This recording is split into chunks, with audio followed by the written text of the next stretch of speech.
नमस्कार। उत्तर प्रदेश चुनाव को लेकर बड़ी खबर है कि 2 चरणों के मतदान के बाद आखिर 2 चरणों में किसका पलड़ा भारी नजर आ रहा है, आखिर किसे जीत के संकेत मिले हैं, इसको लेकर पहले और दूसरे चरण के कुछ महत्वपूर्ण आंकड़े आपको दिखाने वाले हैं। आखिर कहां से किसको यहां पर जीत मिल सकती है। 10 फरवरी को पहले चरण के लिए 58 विधानसभा सीटों के लेकर जो है करीब यहां पर 60% मतदान हुआ है, जबकि 14 फरवरी को दूसरे चरण का भी मतदान हो चुका है। लेकिन पहले और दूसरे चरण की अगर बात की जाए तो किसका कितना पलड़ा भारी नजर आ रहा है। पहले फेज में 2017 में बीजेपी ने 53 सीटें 58 में से हासिल की थी, तो समाजवादी पार्टी और अन्य के खाते में केवल 5 विधानसभा सीटों पर ही जीत मिली। जबकि 2017 की अगर बात की जाए तो यहां पर 64% यहां पर वोटिंग हुई थी और इस बार मतदान 60% मतदान हुआ है।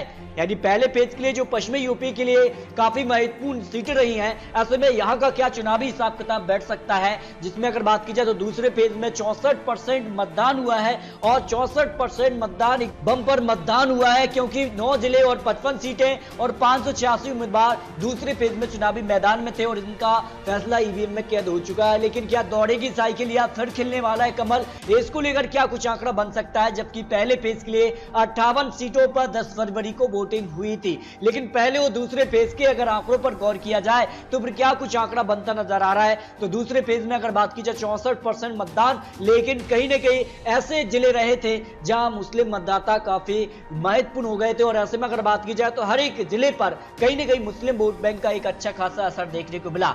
तो बंपर वोटिंग का फायदा क्या अखिलेश यादव या फिर बीजेपी को होने वाला है, इसके चुनावी आंकड़े आपको यहां पर दिखाने वाले हैं। और यहां पर बात की जाए तो 55 सीटों में सहारनपुर, बिजनौर, अमरोहा, संभल, मुरादाबाद, रामपुर, बरेली, बदायूं, शाजापुर यहां पर जो है वोटिंग हो चुकी है। लेकिन यहां के क्या चुनावी आंकड़े बनते नजर आ रहे हैं। तो उत्तर प्रदेश के लिए 2 चरणों का मतदान हो चुका है, 2 चरणों के आंकड़े आपको दिखाने वाले हैं। और पहले फेज में अगर बात की जाए तो जिसमें गाजियाबाद, हापुड़, गौतम बुद्ध नगर, बुलंदशहर, जिला अलीगढ़, मथुरा और आगरा पर जो है वोटिंग हुई है। तो पहले फेज पर कितनी सीटों पर किसको बढ़ा, तो दूसरे फेज के लिए अगर बात की जाए तो 113 सीटों का जो है आपको चुनावी आंकड़ा देने वाले हैं। तो पहले फेज की यहां पर मुजफ्फरनगर की 6 सीटों पर यहां पर समाजवादी पार्टी को सभी 6 सीटों पर जीत मिलने का अनुमान है। जबकि मथुरा की अगर बात की जाए तो बीजेपी को 4, समाजवादी पार्टी के पक्ष में 1 सीट जा सकती है।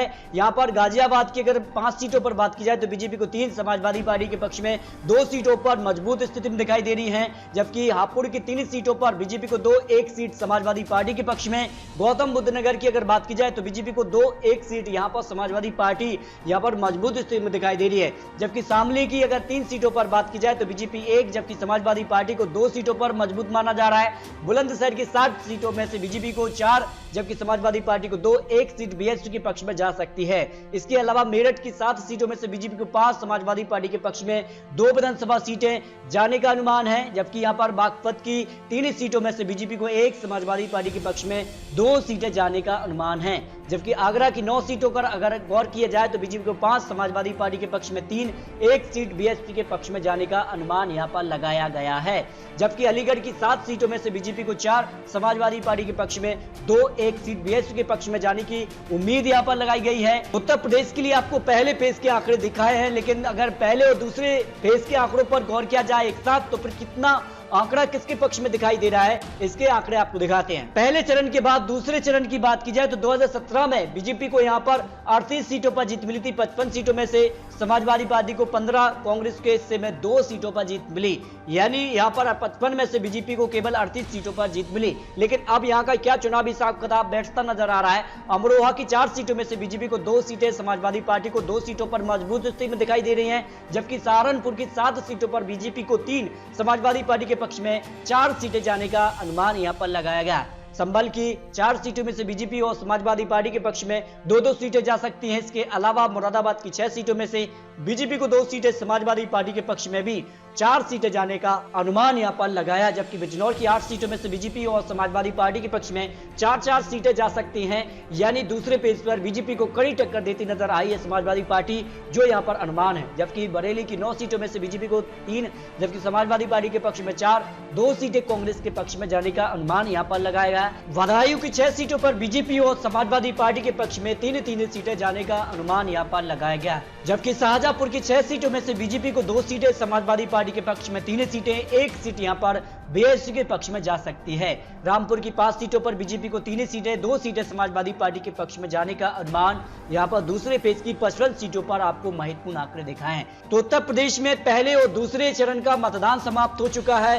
पहले चरण में कहीं न कहीं बीजेपी मजबूत स्थिति में दिखाई दे रही है, तो दूसरे चरण में यहाँ पर समाजवादी पार्टी बीजेपी को कड़ी टक्कर देती नजर आई है। लेकिन अगर 113 विधानसभा सीटों पर आपको आंकड़े दिखाए कि कहां किसका पलड़ा भारी हो सकता है, इस हिसाब से 113 विधानसभा सीटों में से बीजेपी को 52 से 58 विधानसभा सीटें, 113 सीटों में से यहां पर समाजवादी पार्टी को 45 से 53 सीटें, बीएसपी को 4 से 6 सीटें, कांग्रेस 0 से 2 सीटें, अन्य की बात की जाए तो 0 से 2 सीटें अन्य के पक्ष में जाने का अनुमान यहां पर पहले और दूसरे पेज में लगाया गया है।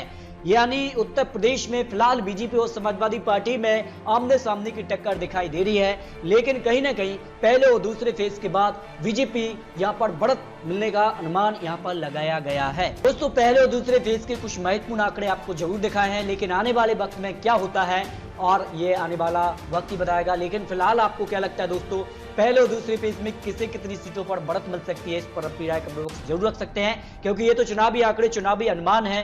फाइनल रिजल्ट आपको 10 मार्च को ही देखने को मिलने वाले हैं। तो अपनी राय कमेंट बॉक्स में जरूर रखिए। इस बार अखिलेश यादव या फिर बीजेपी ही बरकरार रहेगी, इस पर अपनी राय कमेंट बॉक्स में जरूर रखिए। मिलते हैं दोस्तों और सटीक महत्वपूर्ण जानकारी के साथ, तब तक के लिए जय हिंद, जय भारत।